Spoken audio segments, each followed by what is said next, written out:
Hey you guys, we are almost ready to get this file turned into a PDF for submission on Schoology. Right now I have my paper plan all set up with my floor plan on the left and my isometric on the right hand side. Now I need to turn this into a PDF using my printing mode, but I'm not quite ready yet on my computer. What I first need to do is actually sign into an account on a different computer program. So I'm going to go down to my Windows Start button in the bottom left-hand corner of my screen, and I'm going to click, and I'm going to find Adobe Acrobat on my computer, and I'm going to click on it, and I'm going to open it up. None of us are originally signed in on Adobe Acrobat, so what we first need to do is sign in. Your default is going to want to be click on Continue with Google. Don't do that. You need to come up to your email address and sign in, typing in your entire school email address. Now, sometimes when we click on Continue or we hit Enter on our keyboard, we're brought right to Rapid Identity. If you are, awesome. Sometimes we're not. So this time I'm not. I'm brought to my option. I want to select School Account. From here, I should now be brought to Rapid Identity. So I'm going to sign in on Rapid Identity like I always do. Now that I've typed in my credentials on Rapid Identity, you can see that I'm signed into Adobe Acrobat Pro. I know I'm signed in because I have my little icon right here that matches my Google School account icon.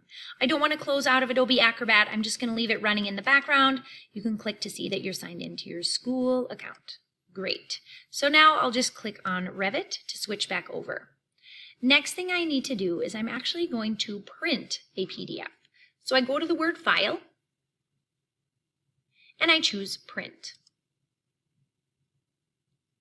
A new dialog box will open up. You now need to select the name of your printer. Ironically, we're not going to choose an actual printer available at school. We're going to choose Adobe PDF. Look here in this file box. It should have the name and say H drive. If for whatever reason you don't see H drive there,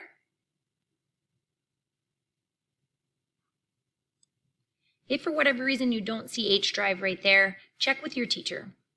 Now I'm going to go down to Settings, and I am going to click on Setup. In this dialog box that opens up next, I need to change a couple of settings. First thing, I need to change my paper size. Yours is not going to default to Architectural B. Yours is going to be defaulting to letter size paper. It also won't have a couple other defaults correct, so we're going to set a couple other things. First thing, we're going to choose our Architectural B size paper.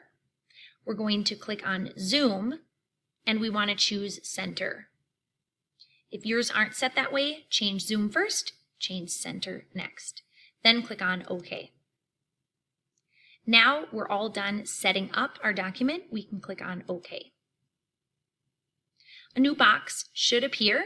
If you're not saving to your H drive and you don't see H drive under this PC here, you might be able to find your H drive over here by clicking on the little caret next to this PC and finding your email and your H drive.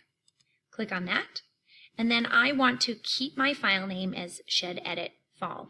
If your name isn't in here in your file name, please add it. It makes it a lot easier when I grade your work. Now I'm going to click on Save. A little dialog box should show up in the top left corner of your screen. Sometimes this goes really fast, sometimes it doesn't. We just really need to issue some good patience on that. When we have successfully printed it to a PDF, it should appear here in your Adobe Acrobat. Mine is coming. It just have to wait a little bit patiently. Now, what I'm going to do with this document, the one that I saved to my H drive, I'm going to find that PDF that was created and is hanging out on my H drive. I can see it by going in to my H drive. I can see that I have my Shed Edit Fall. If I click on it in this folder, I should get a nice preview here. This will be the file, the little red piece right here that's a PDF. This will be the document that you turn in for your summative for your Shed Edit project.